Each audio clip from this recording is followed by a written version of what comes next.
کہ کاروبار کے اندر اگر ایک طرف سے فائدہ ہو رہا ہو اور ایک طرف سے نقصان ہو رہا ہو تو جو عقل مند آدمی ہوتا ہے وہ کہتا ہے پہلے نقصان کو کور کرو، فائدے کی بعد میں دیکھی جائے گی۔ فرمایا کہ یہ جو ہم جب دھوئیں کے اندر دیکھتے ہیں نا، جب دھوپ نکلی ہوتی ہے اور کچھ ہمیں ذرات دھوپ کے اندر اڑتے ہوئے نظر آتے ہیں، یہ ہے ذرہ، اس کو کہا جاتا ہے عربی میں لفظ ذرہ۔ حکومت نے جو ہے وہ کیمرے لگائے اس لیے تاکہ لوگوں کا چالان ہو، کوئی قانون کی پابندی نہ کرے، لوگوں نے نمبر پلیٹوں پہ کوئی چیزیں چپکا لی، تصویر نہ ہے، کسی نے جو ہے وہ غلط نمبر پلیٹ لگا لی، کسی نے کوئی اور بسنے کا راستہ نکال لیا، کسی نے جو ہے وہ کوئی اور راستہ اختیار کیا۔ جتنا زیادہ انسان کو بیرونی طریقے سے پکڑنے کی، جکڑنے کی کوشش کی جا رہی ہے، اتنا زیادہ جرائم میں اضافہ ہوتا جا رہا ہے۔ کیوں؟ اس لیے کہ جرائم سے روکنے کے لیے بیرونی مداخلت اتنی اہم نہیں ہے، اندرونی انسان کی مداخلت بہت زیادہ اہم ہے۔ میرے بہت ہی محترم بھائیوں اور دوستوں، بزرگوں، آپ سب حضرات جانتے ہیں، میں نے آپ کے سامنے قرآن کی ایک آیت پڑھی ہے، یا ایھا الذین آمنوا اتقوا اللہ وکونوا مع الصادقین۔ اللہ تعالیٰ نے اس آیت میں ہمیں ایک کام کرنے کا حکم دیا ہے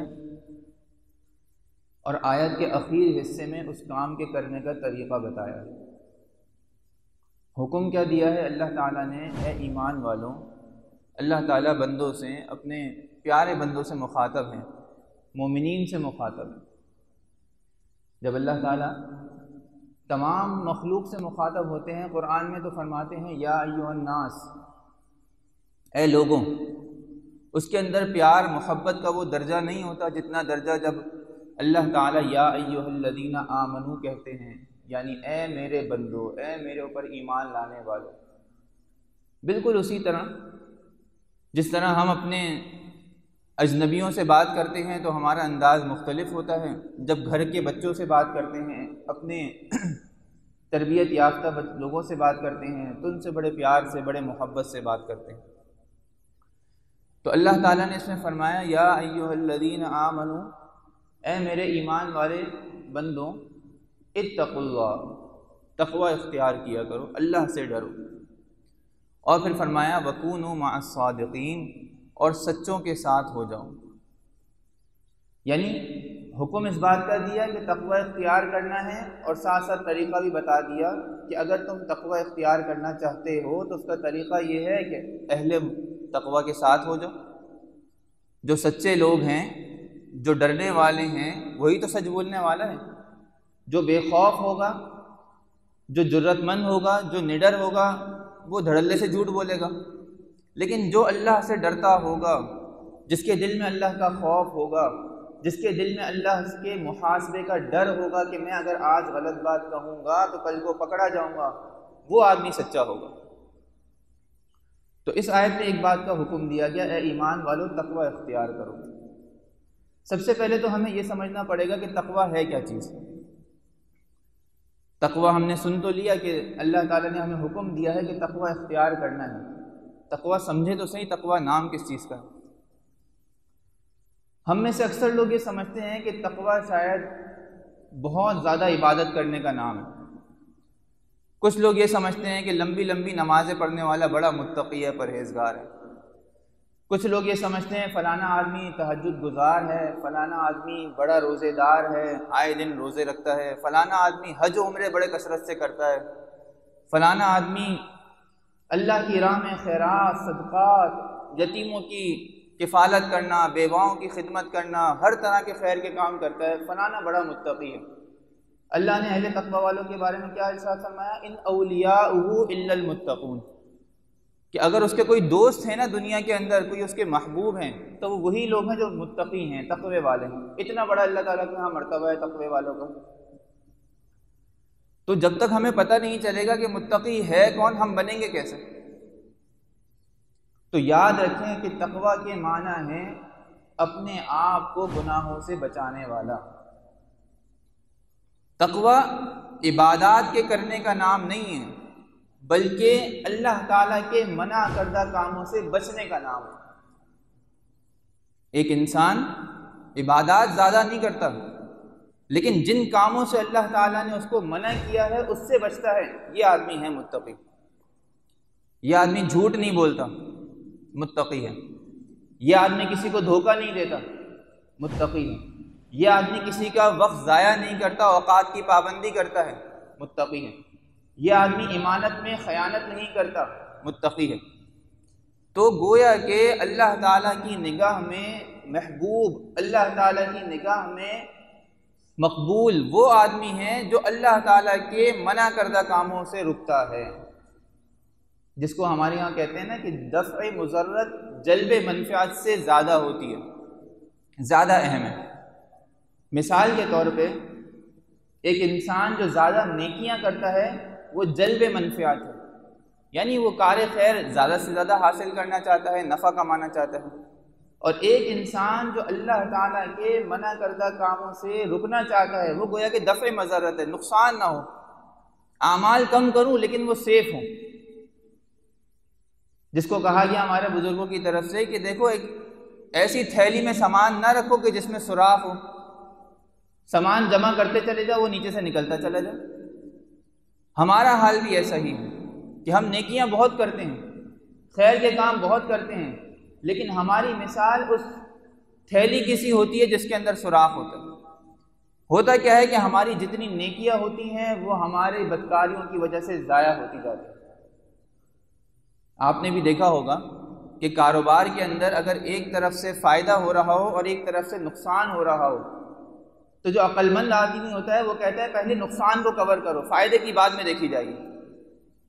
آپ کے پاس ایک فصل ہو لہدہاتی ہوئی جس کے اندر آپ محنت کریں تو مزید پھل اگا سکتے ہیں، لیکن ایک طرف سے باغ جل رہا ہے، عقل مند آدمی یہ نہیں کرے گا کہ چلو جلنے تو کوئی بات نہیں، میں یہاں اگلا درخت لگاتا ہوں۔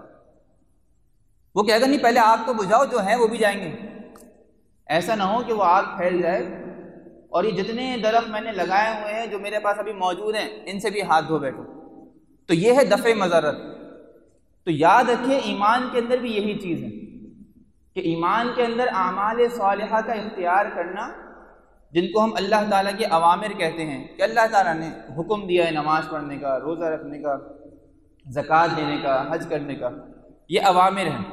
دوسری ہے نواہی، اللہ تعالیٰ نے منع کیا ہے وَلَا تَقْرَبُوا الزِّنَا، زنا کے قریب بھی نہ جانا۔ اللہ تعالیٰ نے منع کیا ہے چوری نہیں کرنا، اللہ تعالیٰ نے منع کیا ہے کہ فلانا کام نہیں کرنا۔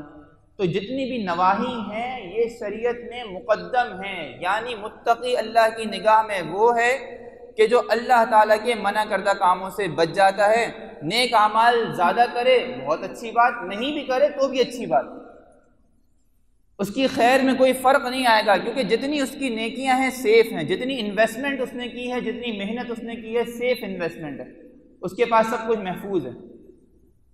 حدیث میں آتا ہے نبی کریم صلی اللہ علیہ وسلم نے ارشاد فرمایا اتدرون ما المفلس، کیا تمہیں پتہ بھی ہے کہ مفلس کون ہے؟ صحابہ نے کہا اللہ ورسولہ اعلم، اللہ اور اس کے رسول زیادہ جانتے ہیں۔ فرمایا کہ اتدرون ما المفلس، کہ تم جانتے ہو فقیر کون ہے، بھکاری کون ہے، مفلس کون ہے؟ صحابہ نے تھوڑا سا جواب دیا کہ ہم تو یہ سمجھتے ہیں من لا دینار ولا درہم، جس کے پاس درہم و دنانیر نہ ہو، پیسہ دولت نہ ہو، ہم سمجھتے ہیں یہ مفلس آدمی ہے۔ جس کے پاس مال و دولت ہو، پیسہ ہو، ہم سمجھتے ہیں یہ امیر آدمی ہے۔ فرمایا نہیں، اصل اور حقیقی مفلس وہ ہے کہ قیامت کے دن اللہ کی بارگاہ میں پیش ہوگا، اعمال اس کے پہاڑوں کے برابر ہوں گے، اتنے کار خیر، بیواؤں کی خدمت کی، یتیموں کا سہارا بنا، حج کیے، دھڑا دھڑ عمرے کیے، ذاتوں کو تہجدیں پڑھی، بڑی بڑی عبادتیں کری اس نے، جہاد میں اللہ کے راستے میں آگے بڑھ بڑھ کے حملے کیے اس نے دشمنوں پہ، بڑے بڑے کار خیر لے کر آیا، پہاڑوں کے برابر نیکیاں۔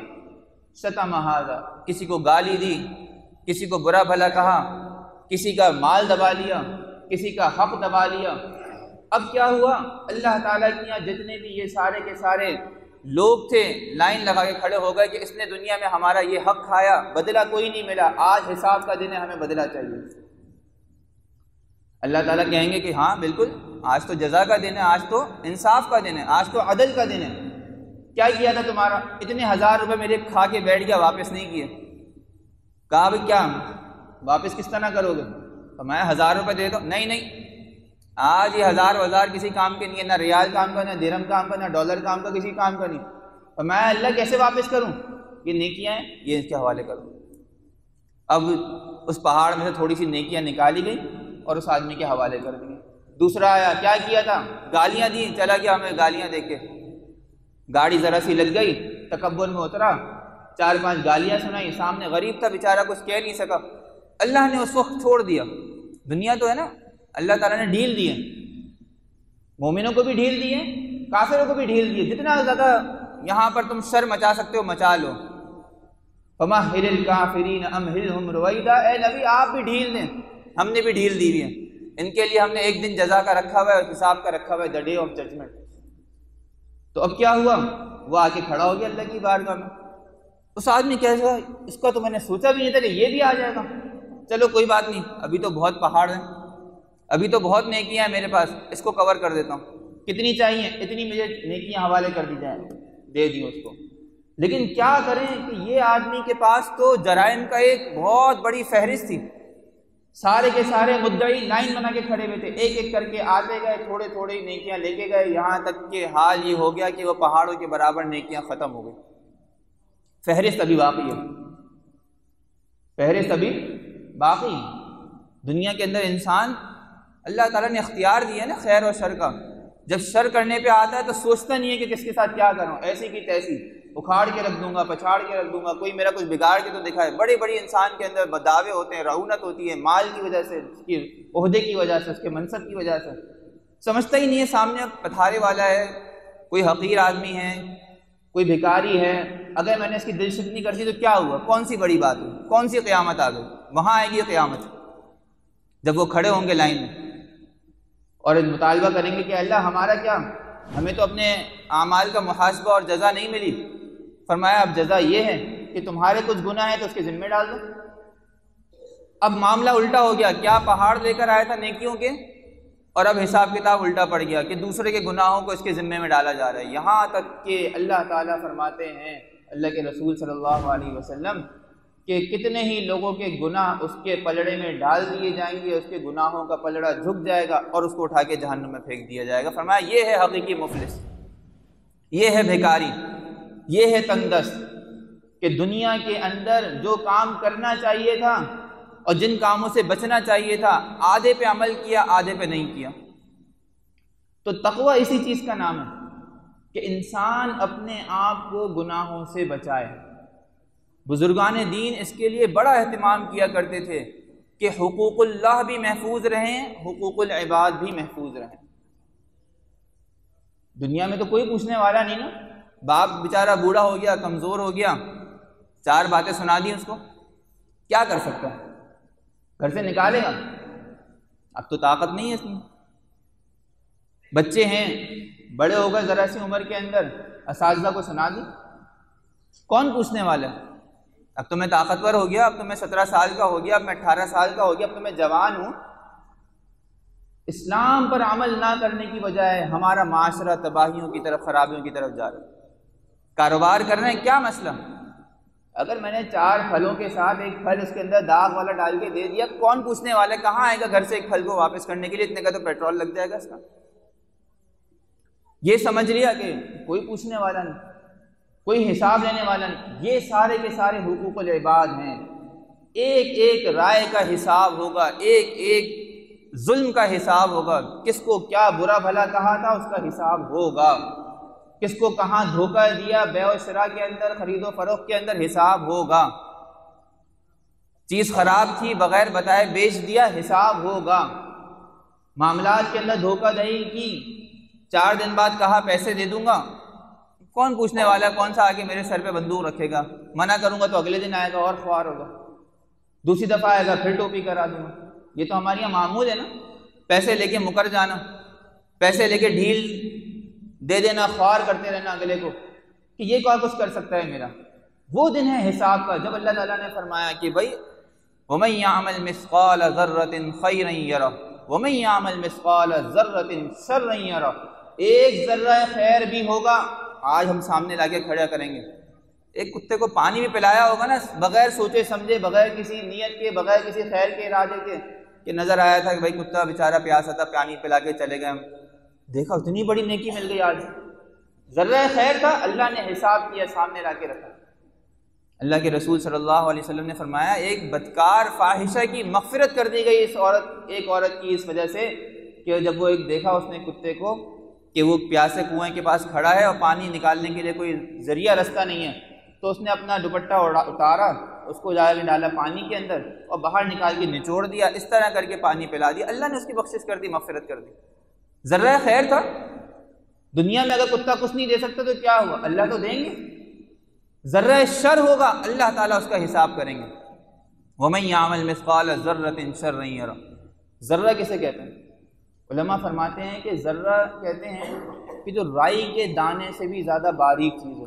ہم تو بڑے بڑے مگرمچھ کھا جاتے ہیں، بڑے بڑے سود، جوئے کے اندر پیسہ لگانا، کسی کو گالی دے دینا، کسی کو چوری کر لینا، کسی کا مال دبا کے بیٹھ جانا، بڑے بڑے کام کیے ہیں۔ ذرہ شر کیا ہے؟ فرمایا کہ یہ جو ہم جب دھوئیں کے اندر دیکھتے ہیں نا، جب دھوپ نکلی ہوتی ہے اور کچھ ہمیں ذرات دھوپ کے اندر اڑتے ہوئے نظر آتے ہیں، یہ ہے ذرہ۔ اس کو کہا جاتا ہے عربی میں لفظ ذرہ، کہ یہ وہ ذرہ ہے کہ اللہ تعالیٰ اس کو بھی سامنے لے کر آئیں گے، اگر اچھا ہوگا تو اچھے طریقے سے لے کر آئیں گے، اس کو خیر کے کام نظر آئیں گے، برا ہوگا تو بھی اس کو لے کر آئیں گے۔ تو تقویٰ اس چیز کا نام ہے کہ انسان اپنے آپ کو گناہوں سے بچائے، انسان اپنے معاملات کو درست کرے۔ حقوق العباد سب سے زیادہ مہلک ہیں۔ ہم سمجھتے ہیں کہ نماز پڑھنا اہم ہے، نماز سے پڑھنا جتنا اہم ہے اتنا ہی اہم والدین کی اطاعت کرنا بھی ہے۔ نماز حق اللہ ہے، وہ حق العباد ہے، دونوں فریض ہیں۔ نماز جتنا پڑھنا اہم ہے اتنا ہی اہم کسی کو دھوکہ نہ دینا بھی ہے، یہ حق اللہ ہے، وہ حق العباد ہے۔ روزہ رکھنا، زکوٰۃ ادا کرنا، حج کرنا جتنا اہم ہے، گناہوں سے بچنا بھی اتنا ہی اہم ہے۔ اور انسان گناہوں سے بچے گا کیسے؟ کیا کریں؟ چور چوری کے اوپر اترا ہوا ہے، پہلے پولیس لگا دی، بھائی سیکیورٹی ابھی بھی کم پڑی، رینجرز لگا دی، ابھی بھی جرائم بڑھ رہے ہیں، فوج لگا دی۔ جرائم جب ختم ہوں گے جب تقویٰ اندر سے پیدا ہوگا۔ آپ دیکھ لیں اس زمانے میں جیسے جتنی پولیس ہے، پہلے زمانوں میں اتنی پولیس اور اتنی زیادہ نگرانیاں نہیں ہوتی تھی۔ جتنا اس زمانے میں سیکیورٹی سسٹم کے اوپر کام کیا جاتا ہے، پہلے اتنے سیکیورٹی سسٹم پہ کام نہیں ہوتے تھے۔ جتنا اس زمانے میں CCTV کیمرہ اور اس کے ذریعے سے ہر دکان کے اندر لگا دیے گئے، جرائم تو بڑھے نہیں، جرائم تو ختم ہوئے نہیں، جرائم تو اور بڑھ گئے۔ اس کی وجہ کیا ہے؟ وجہ یہ ہے کہ جرائم کبھی بھی بیرونی محاسبے سے نہیں ختم ہوں گے، جرائم جب ختم ہوں گے جب انسان کے اندر ایک محاسبے کا عمل ہوگا۔ انسان جرم جب نہیں کرے گا، کسی کے پیسے جب نہیں دبائے گا، جب اسے اندر سے خوف اٹھے گا کہ یار اگر میں کسی کے پیسے دبا لوں گا تو مجھے کل کو حساب دینا پڑے گا۔ ابھی یہاں سے کوئی ساتھی مسجد سے باہر نکل رہا ہو، اس کے پیسے جیب سے گر جائیں، آپ نے جیب سے گرتے ہوئے دیکھ لیے، آپ پیچھے سے گئے، 15 منٹ بعد جا کے آپ نے اٹھا لیے، کون سی دنیا کی طاقت آپ سے پوچھنے والی ہے کہ آپ نے کیوں اٹھائے؟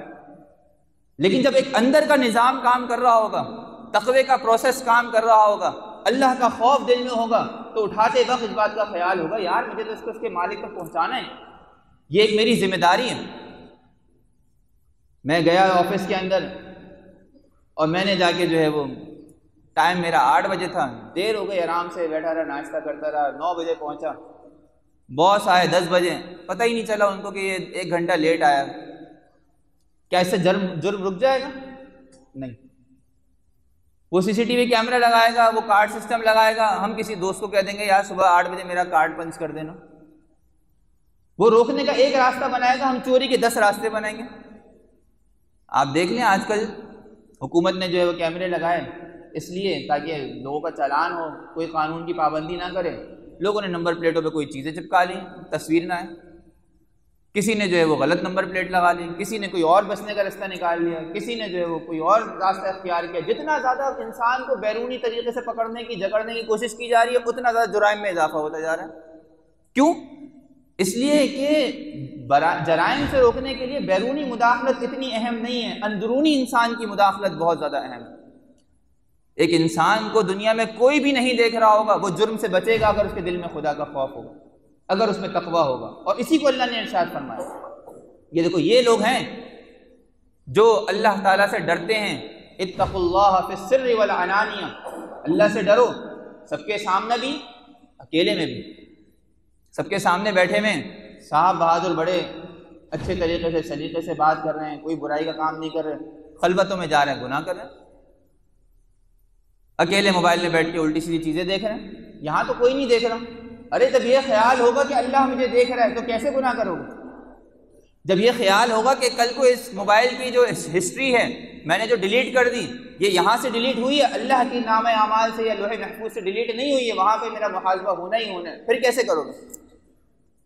اگر ابھی ہمارے اوپر ایک ایسا نظام آ جائے، کوئی آدمی ایک اپلیکیشن بتا دے اور یہ کہہ دے کہ بھائی پچھلے مہینے آپ نے جو موبائل پہ دیکھا، جو آپ نے اکیلے میں خلوت میں کوئی کام کیا، ہم نے ایک ایسی ڈیوائس تیار کر لی ہے کہ وہ سب کے سامنے لگا دی جائے گی، سب کی روح کانپ جائے گی، سب کے اوسان خطا ہو جائیں گے۔ وجہ وہی ہے کہ ہم نے صرف ظاہر کو ہی سب کچھ سمجھ لیا، باطنی عمل کے اوپر توجہ ہی نہیں دی۔ حالانکہ اللہ تعالیٰ نے ہمیں جب تقوی کا حکم دیا تو دونوں چیزوں سے حکم دیا، وَذَرُوا ظَاهِرَ الْإِثْمِ وَبَاطِنَهُ، ظاہری گناہوں کو بھی چھوڑو، مجمع میں بیٹھ کے بہت نیک بن جاتے ہو، اچھی بات ہے، نمازیں پڑھتے ہو، روزے رکھتے ہو، زکوٰۃ دیتے ہو، صدقہ خیرات کے کام بھی کرتے ہو، بہت اچھی بات ہے، لیکن اندر کا سسٹم بھی تو صحیح ہو، باطنی گناہوں کو بھی تو چھوڑو، حسد کرنا بھی تو چھوڑو۔ کسی کو اگر دیکھتے ہو اچھے حالت میں، اچھی خوشی کی حالت میں، پیسوں کی حالت میں، فراوانی کی حالت میں، جلن کیوں ہوتی ہے؟ اس کا مطلب حسد کا مرض ہے۔ اگر کسی کو دیکھتے ہو مثال کے طور پہ کسی جو ہے وہ کیا کہتے ہیں اچھے مقام پر، عہدے مقام پر، تو کینہ کیوں پیدا ہو جاتا ہے؟ کسی کو گرانے کا دل کیوں چاہتا ہے؟ معلوم ہوا کہ اندر حسد ہے، اندر جو ہے جلن ہے، اندر اگر مثال کے طور پہ ریاکاری ہے، اچھے کام کر تو رہے ہیں، لوگوں کے اوپر صدقہ خیرات کر رہے ہیں، دل میں یہ کام ہے کہ دل میں یہ ارادہ ہے کہ بڑی واہ واہ ہوگی، لوگ کہیں گے بھائی سیٹھ صاحب آئے ہیں ماشاءاللہ، جس مجلس میں جائیں گے لوگ بڑی واہ واہ کریں گے، علامہ صاحب آئے ہیں، فلانا صاحب۔ فرمایا قیامت کا دن آئے گا، اللہ تعالیٰ سب سے پہلے انہیں 3 آدمیوں کو جن کے ظاہری عمل بہت اچھے تھے، باطن انتہائی گندا تھا، سب سے پہلے ان کو عذاب دیں گے۔ فرمایا حدیث میں آتا ہے اللہ تعالیٰ قیامت کے دن سب سے پہلے ایک عالم دین کو بلائیں گے، فرمائیں گے تو نے کیا کیا؟ اے اللہ ساری زندگی علم سیکھا، تیرے بندوں کو سکھایا، تیری راہ میں پھیلایا۔ فرمائیں گے نہیں، وہ تو سب تو نے اس لیے کیا کہ تاکہ لوگ تجھے بڑا علامہ کہیں، لوگ تجھے بڑے بڑے القاب سے پکاریں، لوگ حضرت مولانا فلانا ڈھمکانا یہ کہیں۔ ہم نے دنیا میں کہلوا دیا تجھے، جس چیز کے لیے تم نے عمل کیا تھا اس کا بدلہ ہو گیا، آج تمہارے لیے سوائے جہنم کے کوئی نہیں۔ ظاہری عمل کتنا اچھا، لیکن چونکہ باطن پاک نہیں تھا، نیت صاف نہیں تھی، ریاکاری کا مرض تھا، اللہ تعالیٰ سب سے پہلے اٹھا کے جہنم میں ڈال دیا۔ ایک سخی کو لے کر آئیں گے، لے کے آؤ بھائی سیٹھ صاحب کو، ہاں بھائی سیٹھ صاحب کیا کیا؟ اے اللہ آپ نے پیسہ دیا، تیری راہ میں بہایا، خرچ کیا، جو مانگنے آتا تھا بلا دریغ اس کے حوالے کر دیا، کبھی نہیں سوچا کہ کم پڑے گا، بس تیری راہ میں بہانا مقصد تھا۔ فرمایا نہیں، اس لیے کیا گیا تھا کہ لوگ تجھے بڑا سخی کہیں بھائی جواد ہے، ہواؤں کی طرح سخاوت ہے اس کی، آج اس کو اٹھاؤ جا کے جہنم میں ڈالو۔ دنیا میں ہم نے تمہیں کہلوا دیا نا، لوگوں نے تمہاری بڑی تعریفیں کر دی تمہاری سخاوت کی، ہو گیا بدلہ تمہارا۔ جس ظاہر کے لیے تم نے عمل کیا تھا اس ظاہر کی جزا ہم نے دنیا میں ہی کی تھی۔ جب انسان عمل کرتا ہے اور اس کی نیت دنیا ہوتی ہے تو اس کی نیت کا بدلہ دنیا میں ہی دے دیا جاتا ہے، اور ایک انسان عمل کرتا ہے اور اس کی نیت آخرت ہوتی ہے تو پھر جا کے اس کی نیت کا ثواب آخرت میں ملتا ہے، اس کے عمل کا ثواب آخرت میں ملتا ہے۔ اسی طرح ایک مجاہد کو لایا جائے گا، کہیں گے کیا کیا؟ وہ کہے گا اللہ تیری راہ میں جہاد کرتا رہا، دشمنوں پہ حملہ کرتا رہا، یہاں تک کہ میں نے اپنی جان تیری راہ میں حوالے کر دی۔ فرمایا نہیں، تو نے یہ اس لیے کیا تاکہ لوگ کہیں بڑا بہادر ہے، بڑا زبردست ہے، بڑا شجاعت مند ہے، بڑا نڈر ہے، بڑا فلانا ہے، بڑا ڈھمکانا ہے۔ انہی القابات کی خاطر تم نے یہ کام کیا تھا نا۔ وہ تو جانتا ہوگا کہ واقعی میری نیت میں تو کھوٹ تھا۔ تو وَذَرُوا ظَاهِرَ الْإِثْمِ وَبَاطِنَهُ کا مطلب کیا ہے کہ ہمارا جس طرح ظاہر صاف ہونا چاہیے، ہماری انر انجینئرنگ بھی ایسی ہونی چاہیے، ہمارا انٹرنل بھی ایسا ہی صاف ہونا چاہیے، ہماری اندرونی صفائی بھی ایسی ہی ہونی چاہیے کہ ہماری نیت میں اخلاص ہونا چاہیے، ہماری نیت میں اخلاص ہونا چاہیے۔ امام بخاری رحمۃ اللہ علیہ نے اتنی بڑی علمی کتاب لکھی، کتاب بخاری شریف، کہ اصح الکتب بعد کتاب اللہ فہو الامام للبخاری فهو الکتاب للامام البخاری، کہ اللہ تعالیٰ کے کتاب کے بعد سب سے صحیح ترین کتاب اگر ہے کوئی تو امام بخاری رحمۃ اللہ علیہ کی کتاب ہے۔ پہلی حدیث ذکر کری انما الاعمال بالنیات، کہ دیکھو اعمال کا سارا دار و مدار نیتوں کے اوپر ہے۔ فمن كانت هجرته الى الله ورسوله فهجرته الى الله ورسوله ومن كانت هجرته الى دنيا يصيبها او امرأة ينكحها فهجرته الى ما هاجر اليه او كما قال عليه الصلاة والسلام۔ ایک صحابی تھے، ابتداء کے اندر بعد میں ایمان لے آئے، لیکن ابتداء میں ہجرت اس لیے کی کیونکہ جس سے پیار کرتے تھے وہ بھی ہجرت کر رہی تھی، ایمان لے آئی تھی، اس کے پیچھے پیچھے چل کے یہاں پر آ گئے۔ اللہ کے رسول کو یہ بات پہنچی تو فرمایا انما الاعمال بالنیات، صحابی جیسا آدمی فرمایا کہ دیکھو اعمال کا دار و مدار نیت پر ہے، جس کی ہجرت اللہ اور اس کے رسول کے لیے ہوگی تو اس کی ہجرت اللہ اور اس کے رسول کے لیے ہوگی، اس کا ثواب قیامت میں ملے گا، اور جس کی ہجرت کسی دنیاوی کام کے لیے ہوگی یا کسی عورت سے نکاح کے لیے ہوگی فہجرتہ الی ما ہاجر الیہ، تو پھر جو اس کو مل گیا دنیا کے اندر بس وہی اس کی ہجرت کا ثواب ہے۔ ثواب کسے کہتے ہیں؟ بدلے کو۔ تو جس کام کے لیے عمل کیا جائے گا اسی کام سے جزا ملے گی۔ دنیا کے لیے عمل ہوگا تو دنیا کی جزا ملے گی، آخرت کے لیے عمل ہوگا تو آخرت جزا ملے گی۔ تو اللہ تعالیٰ نے ہمیں اس کام کا حکم دیا۔ قرآن کی جو آیت میں نے آپ کے سامنے تلاوت فرمائی، یا ایھا الذین آمنوا اتقوا اللہ، اے ایمان والوں تقوی اختیار کرو۔ تو تقوی کا یہی مطلب ہے کہ انسان اپنے آپ کو باطنی گناہوں سے بھی بچائے، ظاہری گناہوں سے بھی بچائے۔ جب ایک انسان اپنے آپ کو باطنی اور ظاہری دونوں طرح کے گناہوں سے بچائے گا، ظاہر میں بھی کوئی کام ایسا نہ کرے کہ جو کسی کے لیے یا اللہ تعالیٰ کے دین کے شریعت کے خلاف ہو، کسی کی ایذا رسانی کا باعث ہو۔ فرمایا المسلم من سلم المسلمون من لسانی و یدی، کہ مسلمان تو ہے ہی وہ آدمی کہ جس کی زبان بھی، جس کے اعمال بھی کسی بھی آدمی کی ایذا رسانی سے محفوظ ہوں۔ اگر آپ چاہتے ہیں کہ دنیا کے سب سے متقی آدمی بن جائیں تو اس حدیث پہ عمل کر لیں۔ سارا دن کے عمل میں غور کر لیں ایک دفعہ کہ میں فلانا کام کر رہا ہوں، فلانا کاروبار کر رہا ہوں، فلانے لوگوں سے معاملہ کر رہا ہوں، فلانی معاشرت اختیار کر رہا ہوں، فلانے میرے اخلاق ہیں۔ میرا زندگی کا یا میرے دل کا کوئی عمل تو ایسا نہیں ہے کہ جو اللہ کو یا اس کے بندوں کو اذیت پہنچانے والا ہو۔ اگر ہے تو اس کی اصلاح کریں، نہیں ہے تو آپ اس بارے میں مطمئن رہیں، آپ دنیا کے اور اللہ تعالیٰ کی نگاہ میں سب سے اچھے انسان ہیں، آپ اللہ کے دوست ہیں۔ ان اولیاءہ الا المتقون میں آپ شامل ہیں۔ اگر آپ اپنی زبان سے اور اپنے ہاتھوں سے کسی کو اذیت، کسی کو تکلیف نہیں پہنچاتے، لیکن اگر آپ اپنے ہاتھوں سے، اپنی زبانوں سے کسی کو تکلیف پہنچاتے ہیں تو پھر اپنا محاسبہ اسی دنیا میں کر لیں قبل اس کے کہ ہمارا آخرت میں محاسبہ ہو۔ اللہ تعالیٰ سے دعا ہے کہ اللہ تعالیٰ نے ہمیں جو کہنے کی اور آپ حضرات کو جو سننے کی توفیق عطا فرمائی ہے، اللہ تعالیٰ اس کو قبول و منظور فرمائے۔ ابھی ایک بات پر بیان ہوا ہے، یا ایھا الذین آمنوا اتقوا اللہ، یہ جو آیت کا پہلا حصہ تھا کہ اے ایمان والوں تقوی اختیار کرو۔ تقوی کا کیا مطلب ہے؟ وَكُونُوا مَعَ الصَّادِقِينَ پہ انشاءاللہ پھر کبھی موقع ملا تو اس پہ بات کریں گے کہ اس کا طریقہ کار کیا ہے، کیسے ایک انسان کی زندگی تقوی والی ہو سکتی ہے، کیسے ایک انسان اپنے اندر کی دنیا بھی بدل سکتا ہے اور باہر کی دنیا بھی بدل سکتا ہے۔ اس کا بھی طریقہ پورا قرآن اور حدیث میں اللہ کے رسول صلی اللہ علیہ وسلم کی زندگی میں ہمیں بتایا گیا ہے۔ اللہ تعالیٰ سے دعا ہے کہ اللہ تعالیٰ ہمیں سمجھنے کی اور اس پر عمل کرنے کی توفیق عطا فرمائے۔ آمین۔ وآخر دعوانا ان الحمد للہ رب العالمین۔